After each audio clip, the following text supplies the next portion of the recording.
बिस्मिल्लाहिर्रहमानिर्रहीम। अस्सलाम वालेकुम स्टूडेंट्स, उम्मीद है आप खैरियत से होंगे। हम लास्ट टाइम तक एक्सरसाइज 1.1 की थी, क्लास 9th की। आज हम एक्सरसाइज 1.2 क्लास 9th की करेंगे। उसमें सबसे पहले जो क्वेश्चन दिया गया है, पहले क्वेश्चन का पहला जुज़ मैंने लिखा है वो ये है। उसमें अगर हम देखें तो आपको पहले मैं एक चीज़ बता दूं ताकि ये सारी एक्सरसाइज में आपको आसानी हो जाए। आपने ये याद रखना है, ये रेशो होती है, इसको हम बटा भी बोलते होते हैं। ये ऊपर वाली वैल्यू और नीचे वाली वैल्यू, इनकी निस्बत होती है। अब ऊपर वाली जो वैल्यू होती है उसको हम इंग्लिश में न्यूमिनेटर बोलते हैं। न्यूमिनेटर, उर्दू में उसको शुमार कुंदा बोलते हैं। नीचे वाली जो वैल्यू होती है उसको डिनोमिनेटर बोलते हैं, उसको उर्दू में हम मखरज बोलते हैं। अब इन एक्सरसाइज के क्वेश्चंस में जो है ना, आपने याद रखना है कि जो डिनोमिनेटर होगा, जो मखरज होगा, उसके ऊपर जज़र ना आए। जो पहले सिंपल क्वेश्चन है, फिर आगे जो जिस तरह की रिक्वायरमेंट होगी हम उस मुताबिक करेंगे। डिनोमिनेटर में यानी कि मखरज में जज़र ना हो, तो उसके लिए एक आसान ही तरीका होता है, वो ये है कि आपने वो वैल्यू सारी एज इट लिखनी है उसी तरह। फिर वो जो वैल्यू नीचे डिनोमिनेटर वाली है, मखरज वाली है, उसको उसी के साथ ज़रब और उसी के साथ आपने तकसीम करना है। तो जी, जब हम करेंगे उसको उसके साथ ज़रब और तकसीम, फिर उसके बाद क्या होता है कि हमने ऊपर वाली को ऊपर वाली वैल्यू से ज़रब दे देनी है दोनों से, नीचे वाली को नीचे वाली से ज़रब देनी है। ठीक है जी। तो ये जैसे ये ज़रब होगी इसके साथ और इसके साथ, ये मैंने पहले लिख दी। नीचे वाला दो हैं तो स्केयर बन जाएगा और स्केयर रूट आपका कट जाएगा। तो ये अब यहाँ पे हमारे पास जो आया है, फिर 5 को जब हम अंडर रूट 2 से मल्टीप्लाई करेंगे अंडर रूट 5 को, तो 10 बन जाएगा। जब वो 1 से मल्टीप्लाई हो जाएगा तो 5 बन जाएगा। नीचे से ये स्केयर रूट कट गया, 5 आपका आ जाएगा। तो ये आपका राइट आंसर बन जाएगा।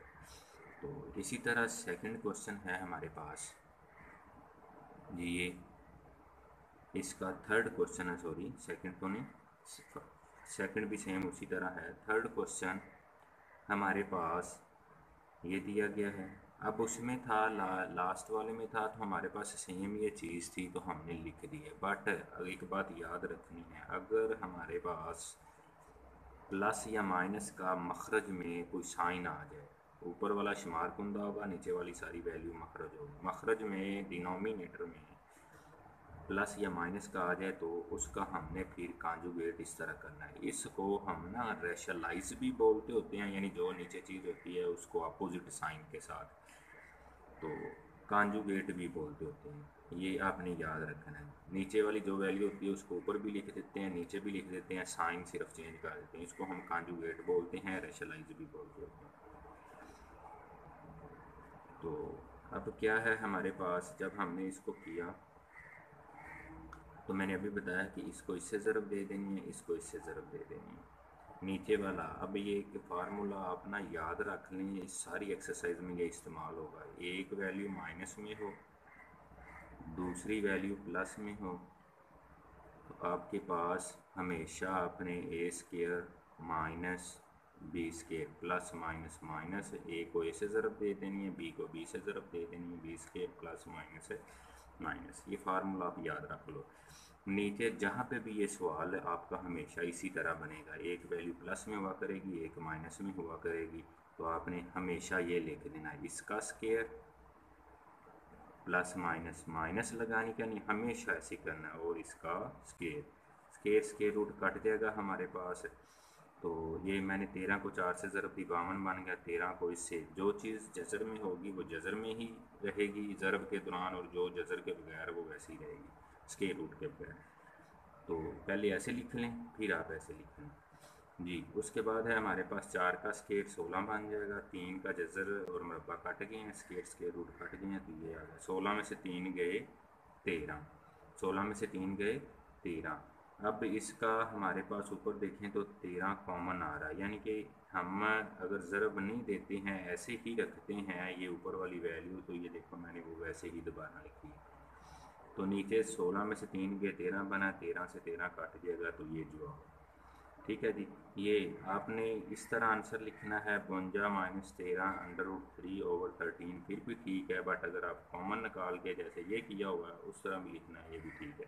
इसको मैंने उस तरीके से भी हल किया हुआ है, ये आप देख सकते हैं, सेम एज इट है। इसको जब हमने किया तो ऊपर वाले से उसी तरह रख दिया, नीचे वाला भी हम करके आ रहे हैं। फिर 13 में से 3 गए थी, 16 में से 3 गए 13 आ गया, 13 में से 13 कट गया तो बाकी ये बच गया। आपके दोनों आंसर ठीक हैं। अगर इस मैनर से करना है इस मैनर से कर लेना है, इस मैनर से करना है इससे आप कर सकते हैं जी। ये था।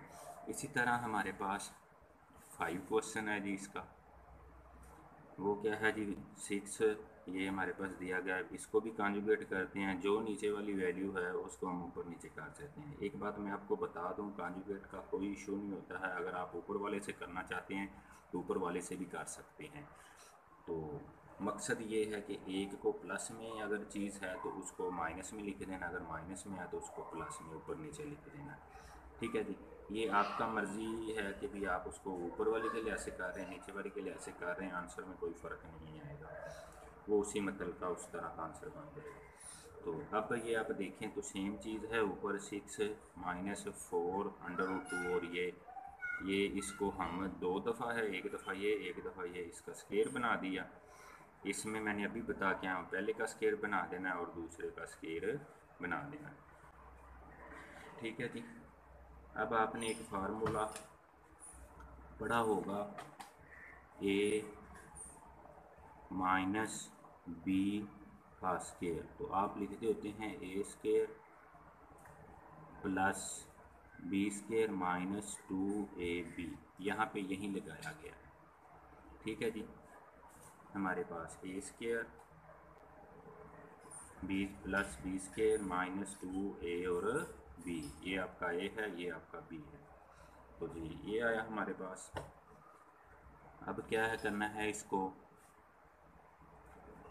नीचे वाला देखो तो 6 का स्केयर 36 और 4 का स्केयर 16 हो जाएगा, और 2 से ये कट जाएगा। ये दोनों का अलग अलग है। इस स्केयर ने इसके साथ होना है तो इसका जज़र काट देगा, इसने 4 के साथ होना है तो 16 ले आएगा। तो ये है ऊपर से 6 का स्केयर 36 है, सेम इसी तरह जैसे ये बताया है ये भी वैसे लिख दिया। 6 2 12, 12 4 48 और जज़र 2 आ गया। 36 16 2 32 बनना है, वो आ गया। 36 में से 32 गए, हमारे पास 4 आ गया। ऊपर 36 और 32 68 बन रहे हैं, और ये 48। अगर देखें तो कुछ कॉमन आ रहा है 4 पे। 4 जब हमने निकाला तो ये 17 4 68 होता है, और 12 4 48 होता है। नीचे वाला 4 और इससे 4 कैंसिल हो गया, हमारा ये मतलब का आंसर आ जाएगा 17 माइनस 12 और जज़र 2। इधर से 4 इसमें से भी आ रहा है, इसमें से भी आ रहा है, तो वो जितने टेबल पे जा रहा है वो हमने कॉमन निकाल लिया। वो 17 पे जा रहा है, ये 12 पे जा रहा है, तो हमने निकाल के उसको कैंसिल कर दिया। ये था इसका। एक 6 क्वेश्चन है हमारे पास, सेम ऐसे इसी मैनर से होनी है, मैंने लिखे हैं। तो जैसा कि ये है, ये भी आपने ऐसे ही एडिट करना है। प्लस है तो माइनस माइनस के साथ, फिर ऊपर वाले को ऊपर वाले से सारे से ज़रब दे देने दोनों से। नीचे वाले का अभी बताया, इसका स्केयर और इसका स्केयर बीच में माइनस, ये चेंज कभी नहीं होगी। नीचे वाली आपने हमेशा ऐसे ही लिखनी है। ठीक है जी। तो ये हमने लिख दिया, ऊपर वाले को ऊपर वाले के साथ ज़रब दे दिया। तो ये जो जो कट रहा था वो काट दिया, नीचे 7 बच गया, इधर से 5 बच गया, ऊपर वाला मैंने वैसे ही रखा है। 7 में से 5 गए 2, ये 2 से 2 4 कट रहा है, 2 बच गया, 2 जज़र 3, और ये सारा एज इट। ये आपका राइट आंसर है। मैंने इसको ज़रब नहीं दी थी क्योंकि पीछे आंसर इस तरह था, तो मैंने इसी तरह इसको बना दिया। वो आपकी मर्ज़ी, अगर मल्टीप्लाई करेंगे तो मल्टीप्लाई करके भी आप आंसर लिख सकते हैं जी। मुझे उम्मीद है आपको आज के लेक्चर की समझ आ गई होगी। Thank you so much. अपनी राय का इजहार कीजिएगा, दोस्तों से शेयर कीजिए ताकि सबको आसानी से चीज़ें समझ आ जाए। अपना अच्छे से ख्याल रखिएगा जी। अस्सलाम वालेकुम रहमतुल्लाहि व बरकातहू।